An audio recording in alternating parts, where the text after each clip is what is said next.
Greetings everybody, my name is Tommy the Game Master and welcome to my channel. Today I'm going to be taking a look at Cuphead.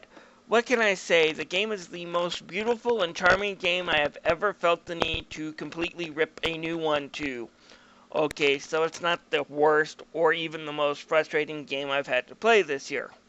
In fact, I'm not even saying it's so bad people shouldn't even be trying to play it. But a game with this much effort into it shouldn't be put on your wish list and wait for a 50% off or more sale on it. But yet, here I'm saying just that. And I kinda knew I would end up thinking this way, just judging from my first impressions of this game. Cuphead tries to do hard but fair, which it is for the most part. However, in the end, that's all it is. It never lets up, never breathes, and rarely does it offer up a reward in the gameplay that is worth the frustration that it provides.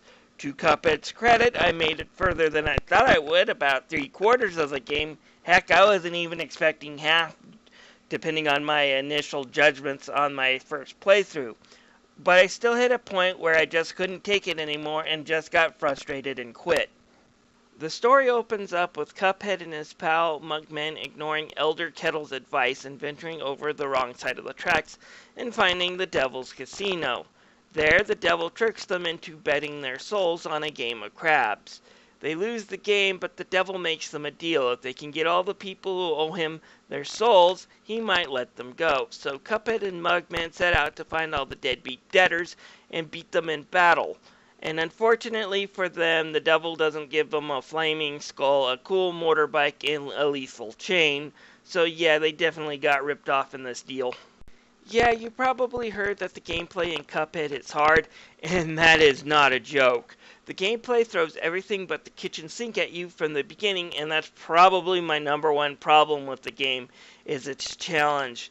Now, I will give Cuphead some credit. It is hard, but fair, but at the same time, it doesn't feel like you're ever truly rewarded for going through this game's difficulty, and I'll expand on that later. Anyways, the basic gameplay of Cuphead is that you wander around this map until you find one of the few run-and-gun areas, or you find a piece on the map that is a bit off, signaling there is a boss fight in that area, and you have to fight them. The game's bosses play as a mix between Contra and Punch-Out. Like Contra, you're going to be shooting and dodging boss attacks. Like Punch-Out, figuring out their tells and dodging and counterattacking is usually the best way to survive. To make matters worse, you only get 3 hits, unless you're like me and the first thing you buy is a charm that upgrades your hits to 4. And even with that freaking charm, I found the game way overly challenging to be where it is just a bit annoying with having this frustration on it. Anyways, there are 2 types of modes in the game.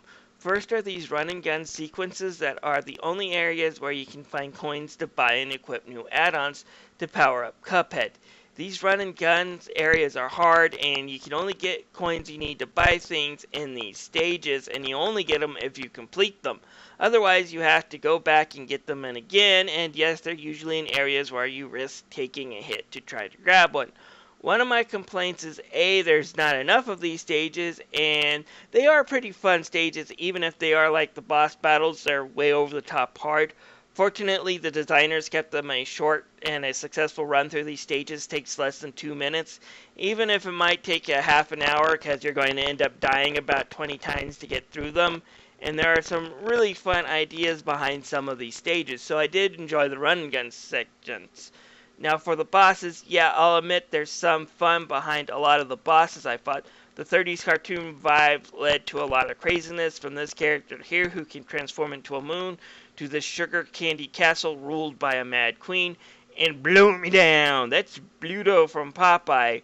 Memorizing the attacks can be fun, but at the same time, here's some of my complaints with the game comes in.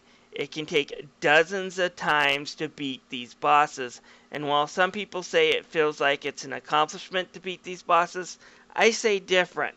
In old school games, it felt like an accomplishment because there were other stages waiting for you beyond said difficult boss fight. In new games, you oftentimes get a new item or ability from beating a boss. Cuphead gets you jack squat for beating these bosses, other than a new area where you fight another boss fight that is also a frustrating mess. And for a game that is about get good, There is no reward for getting good. None of the boss fights give you coins or power-ups for completing them. What's the point of going back for a higher score if I get nothing out of it? Now again, I'll say this, it does do a good job of being fair about it. Heck, it even lets you know how close you were to beating the boss every time you die. But there's only so much of this I can deal with before I say screw it, I'll just watch the rest of the game on YouTube, and to me that is a major problem. While there is some fun in the frustration, unfortunately in the end the frustration just went out and I gave up, and that's not a very good mark on this game. Wow, this game is beautiful and probably one of the most gorgeous games I've ever seen. My thoughts are enjoy the game's looks because like Mel Brooks' silent movie, I doubt we will ever see anyone try to pull this look off again.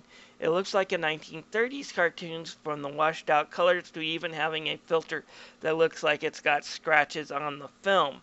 The character designs are also crazy and top notch, perfectly emulating a lot of the Disney's and Fleischer's cartoons from the era and the craziness they embody. Characters oftentimes look like they don't have any joints or even skeletons in them for that matter, and the over-the-top cartoon vibe adds in an extra touch of madness into these fights. I'll admit, if it wasn't for these charming graphics and its style, I would have given up on this game long before I did. That said, the tough gameplay makes it harder to appreciate the touches that went into the look of this game.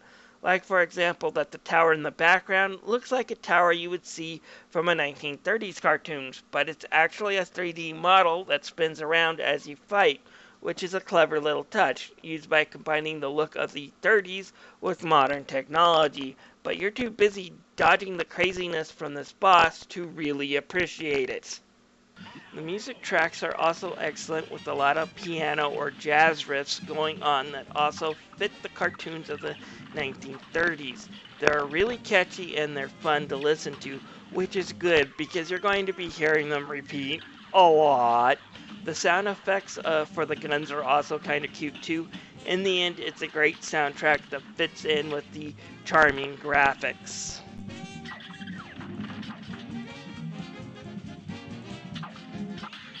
Look, I'm not saying that Cuphead isn't worth a look into.